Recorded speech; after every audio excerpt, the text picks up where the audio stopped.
ಎಲ್ಲರಿಗೂ ನಮಸ್ಕಾರ. ನಾನಿವತ್ತು ಈ ಸಮ್ಮರ್ಗೆ ತಂಪಾಗಿರೋ ರಾಗಿ ಸೂಪ್ ಮಾಡೋದನ್ನ ಹೇಳ್ಕೊಡ್ತಾ ಇದ್ದೀನಿ. ತರಕಾರಿ ಫ್ರೈ ಮಾಡೋದಕ್ಕೆ ಒಂದು ಪಾತ್ರೆಗೆ 1 ಟೀ ಸ್ಪೂನ್ ತುಪ್ಪ ಹಾಕೊಳ್ತಾ ಇದ್ದೀನಿ.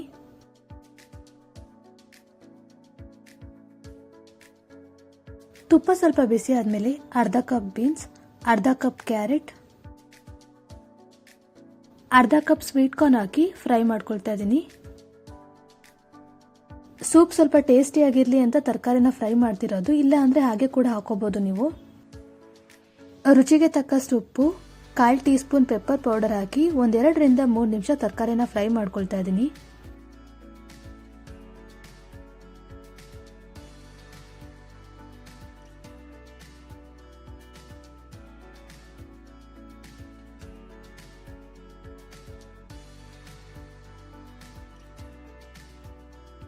ತರಕಾರಿ ಸ್ವಲ್ಪ ಫ್ರೈ ಆದ್ಮೇಲೆ 3 ಗ್ಲಾಸ್ ಬಿಸಿನೀರು ಹಾಕೊಳ್ತಾ ಇದ್ದೀನಿ.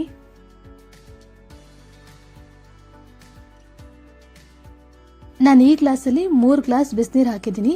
ಬಿಸಿನೀರೇ ಹಾಕಬೇಕು ಅಂತೇನಿಲ್ಲ, ಬೇಗ ಆಗಲಿ ಅಂತ ಬಿಸಿನೀರು ಹಾಕೊಂಡಿರೋದು. ನೀರು ಕುದಿಯೋ ಅಷ್ಟರಲ್ಲಿ ರಾಗಿ ಹಿಟ್ಟನ್ನ ರೆಡಿ ಮಾಡ್ಕೊಳ್ಳೋಣ. ಒಂದು ಬೌಲ್ಗೆ 2 ಟೀ ಸ್ಪೂನ್ ರಾಗಿ ಹಿಟ್ಟು ಹಾಕೊಳ್ತಾ ಇದ್ದೀನಿ.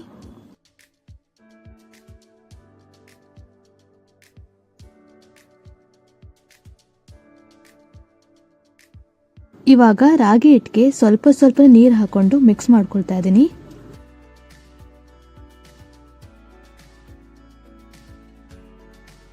ಅದಕ್ಕೆ ರಾಗಿ ಹಿಟ್ಟಿಗೆ ನೀರು ಹಾಕಿ ಮಿಕ್ಸ್ ಮಾಡಿ ಇಟ್ಕೋಬೇಕು.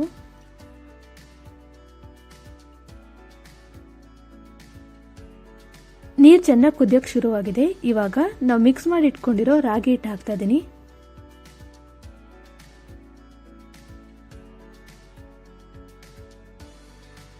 ರಾಗಿ ಹಿಟ್ಟು ಹಾಕಿ ಚೆನ್ನಾಗಿ ಮಿಕ್ಸ್ ಮಾಡ್ಕೋಬೇಕು. ನಿಮಗೆ ಎಷ್ಟು ತೆಳ ಬೇಕೋ ಅಷ್ಟು ನೀರು ಹಾಕೋಬೇಕು. ನೀರು 3 ಗ್ಲಾಸೇ ಹಾಕೋಬೇಕು ಅಥವಾ ತರಕಾರಿ ಇಷ್ಟೇ ಹಾಕೋಬೇಕು ಅಂತ ಏನಿಲ್ಲ. ನೀರು ನಿಮಗೆ ಜಾಸ್ತಿ ಬೇಕು ಅಂದ್ರೆ ಇನ್ನೊಂದು ಸ್ವಲ್ಪ ಹಾಕೋಬಹುದು. ಒಂದು 5 ನಿಮಿಷ ಕಡಿಮೆ ಉರಿಲಿ ಇಟ್ಕೊಂಡು ಮಧ್ಯ ಮಧ್ಯ ಮಿಕ್ಸ್ ಮಾಡ್ತಾ ಬೇಯಿಸಿದ್ರೆ ರಾಗಿ ಸೂಪ್ ರೆಡಿ ಆಗುತ್ತೆ.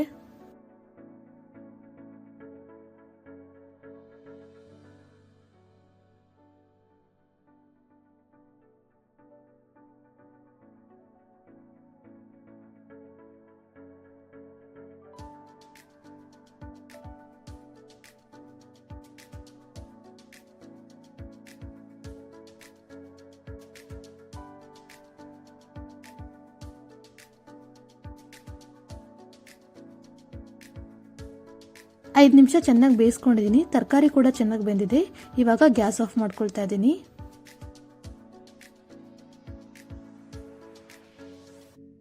ಸಖತ್ ಹೆಲ್ದಿಯಾಗಿ ಟೇಸ್ಟಿಯಾಗಿರೋ ರಾಗಿ ಸೂಪ್ ಸರ್ವ್ ಮಾಡಲು ರೆಡಿಯಾಗಿದೆ.